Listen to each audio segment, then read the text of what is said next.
tales is called The Severed Hand. And I've heard this come from several different places. One is England, but I think it's been told in other places around the world. I love this. It's also AKA Mr. Fox. And it goes like this. Fair Mary was Mary.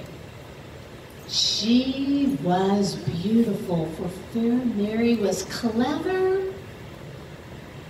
And not only that, you could count her brothers on both hands, not one. For she had 7 brothers to watch over her. For you see, her parents had passed away when she was just a mere baby. And so those 7 brothers were her family, were her parents. And she was gorgeous. Every boy in her village was courting her. Where we had the lawyer's son, the butcher's brother. We had unbelievable folks from right outside the village coming to court her. Now, they were only allowed to court Mary on Sunday afternoon in the parlor, for her 7 brothers were quite protected. Now, Mary enjoyed the courting process, but she, quite frankly, was bored. Pretty much the boys that would come and ask for her hand or want to date her, she'd grown up with. They all had the same story, she thought, and if wishes could come true, she would want someone outside the village, not just outside the village, but far across the ocean, come to find her and share his stories and adventures and possibly money with her. And that's the adventure that she would want. But you know what they say? Be careful what you wish for. For ladies and gentlemen, kids, a young man did come far across the ocean. He came eventually to this village and he rode in on the most gorgeous midnight black stallion, a gorgeous, gorgeous specimen. And here is this young man riding high on this horse in a black outfit with red hair and blue eyes. Oh, the girls of this village, they had their eyes on him. They saw how rich he must have been just by what he wore, and yet, out of all the women, he spied fair Mary. And oh, she was Mary. Her eyes caught his, and it was as if love came immediately to the two. He came, this young man, he came to her home on a Sunday, for he had gotten the word from the brothers that was the only day to court her. He came and introduced himself as Mr. Fox. And oh, did he share stories and adventures, and oh, he made Mary laugh with the jokes from afar. He would tell her of the mansion he was building. It wasn't quite done yet, but once done, Mary would be the first allowed to come visit. Well, Sunday after Sunday passed, and Mary asked for no one else to see but Mr. Fox. And all the young courters eventually gave up. And Mr. Fox, he would come and share his adventures and describe that mansion, which was totally ready now. And yet, he just stopped at the point of inviting her to this mansion. And Mary thought, I wonder why he won't ask me there, but surely time will come. Well, the time came, but not to ask her about visiting his home. He bent down on one knee and asked for her hand in marriage, and she said yes. Her brothers were a bit skeptical, but she was so in love. And so they granted permission for him to marry her. Well, a few days passed, and Mary was so excited, for the marriage was to take place immediately that next week, and for they had been courting for over a year now, every Sunday. She knew him like she had known him all her life, and yet new stories were introduced to her each time he visited. Well, she took a long walk in the forest right around her own home and thought about the dress that she would wear and the people she would invite. And before she knew it, the sun was going down, and she realized this was a part of the woods she had never been before. But she didn't fret. She knew that she'd just follow that path back. Certainly it would lead her back to her own home. And yet, she had reached the end of the forest, and through the field of flowers, she could spy a huge home, a home she'd never seen before. The colors, the columns, the stairs that led up to the massive door was everything she had been told through descriptions that Mr. Fox had given her herself. She knew it had to have been his home. It has to be. And certainly, if I make my way, she thought, to his home, he would answer the door, or one of his servants, and certainly we would have some nice, cool tea, and he would invite me back with one of his carriages and many horses. It would be fine. He would understand. And so it took forever, it seemed, to cross that meadow of flowers and walk up those massive marble steps to the huge door. And she was getting ready to knock on that door when she read a sign above the door, which is highly unusual. No one had words above their doors, but it said, "Be bold." She liked that.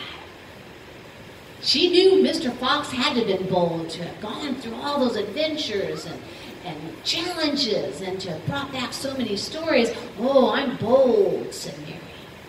And she knocked on that door,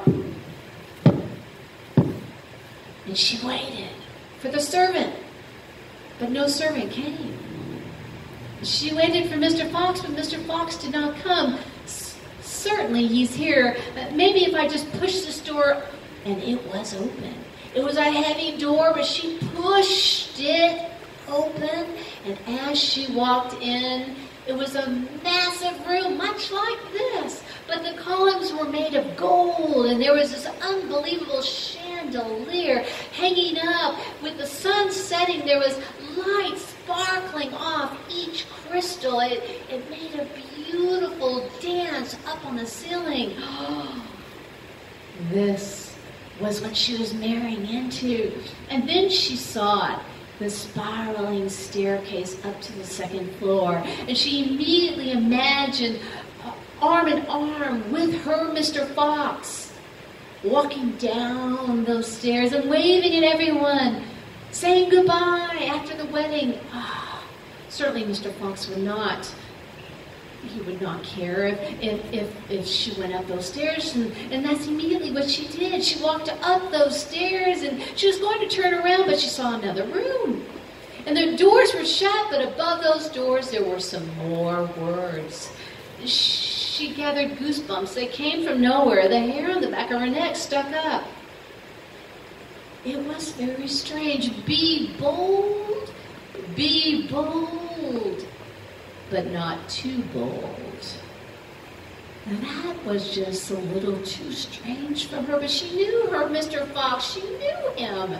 She was going to marry him. Certainly this might be his study, and he'll be in here, he'll understand.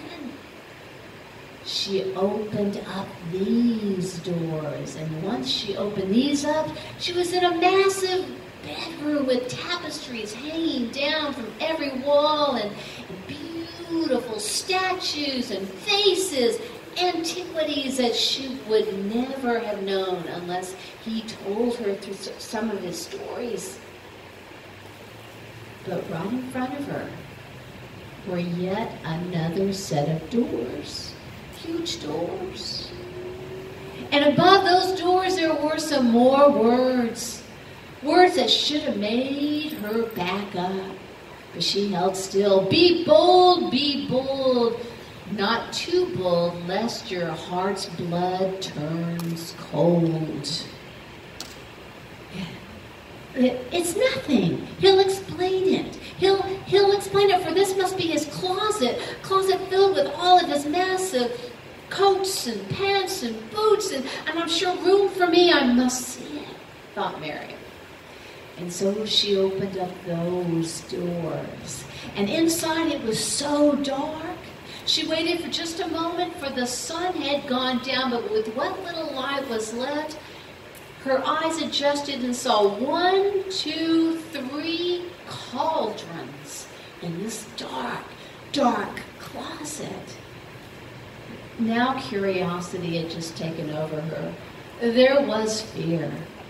Oh, she knew she should have run, but she had to see what was in these cauldrons of Mr. Fox's. She went up to the first cauldron and she couldn't see what was there, but she put her hand gently in there and she pulled out fiber. And as she walked out where there was just a bit of light, it was red and blonde and brown and black and even some gray hair. Curly and straight and wavy. It was human hair. She walked to the next cauldron and all she had to do was place her hand on what seemed to be a human skull. And then she saw the femur bones, the bones that were attached to human bodies. She should have run. And yet, her body remained still. The fear took over her. She couldn't scream. She could only look at that next cauldron. And she already knew, for she could smell that copper metal smell of something that was liquid. She put her hand in, and all she had to do was taste the blood. Blood she knew from just biting down on her tongue so hard. She went ahead and she dropped everything that she had and she backed up as quickly as she could. She hit her head hard on the door. She knew this was a place to run away from. There was no Mr. Fox as she knew. She ran out of there. She slammed those doors. She ran out of the second set of doors of that entire bedroom. She slammed those doors and she started running down that staircase when she froze. For looking straight out the huge window, she could see her, no, not her, Mr. Fox, Mr. Fox walking quickly across the field, and yet she could see him holding something. It was hair. And he was dragging someone, dragging her by her hair. She had to escape quickly. She knew she couldn't run out that door. She quickly ran as fast as she could down those stairs. She jumped over the railing, and as that door was getting ready to open, she was able to hit the ground and hide underneath the stairwell where the shadows were, and she held her breath. And in came Mr. Fox, the door opening wide. The woman was screaming for her life, and he just dragged her up the stairway. And as her hand grabbed the stairwell, just trying to hold on to what she could hold on to, Mr. Fox, he drew his sword from his case and he shut her up, that poor woman he had dragged, by just throwing that sword down and cutting off the woman's hand. The screaming stopped. The hand fell right into Mary's lap in the shadows. Mr. Fox looked over. He saw only the shadows. He held that woman, and up the stairs he went. He went through those doors after he had opened them and closed those doors, and once he had done that, Mary, she stood up. She wrapped that hand in her apron. She ran out that front door, and she did not stop.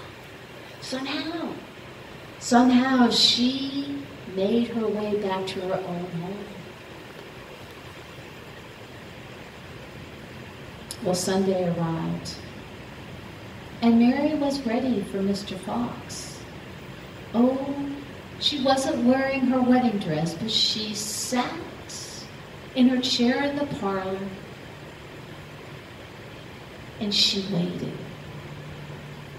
Now, this time, instead of facing the door that Mr. Fox would normally walk through, she faced the windows where the curtains had all been drawn. She faced away from Mr. Fox.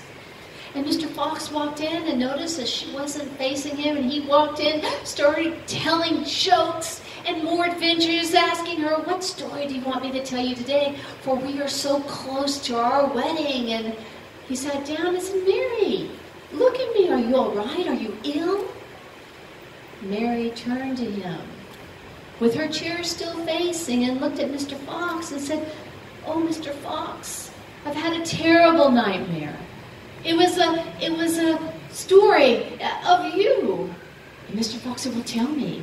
I can decipher it for you. I can tell you what it means in your own life. Tell me, dear Mary." Mary said, "Oh, Mr. Fox, I got lost in the woods, and on the edge of the woods in the meadow, I saw a mansion that looked just like yours, the one that you had described to me all these Sundays, and I went to it knowing that you would bring me back eventually. It had the columns and the marble stairs and a huge door, and yet there were words in front of your front door that said, 'Be bold.'" "Oh, well, that cannot be," said Mr. Fox. "It is not so. It was just a nightmare, Mary. Do not worry about that." Mary said, "Oh, I am worried about it, for it was in my nightmare. I opened the doors and I saw a beautiful chandelier and a staircase. They led up to yet more words. Words that said, 'Be bold, but not too bold.'"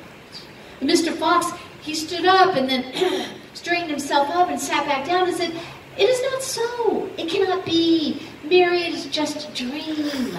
Don't think twice about it." Mary said, "But it is so.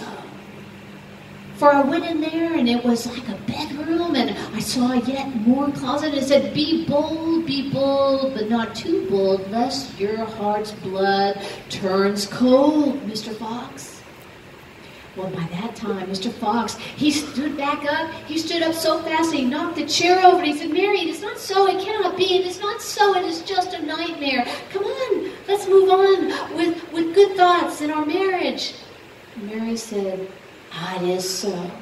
It was not just a nightmare." With that, she unrolled the apron that she had the severed hand in, and she held it out to Mr. Fox. Mr. Fox, he started backing away, and he said, "Mary, it is not."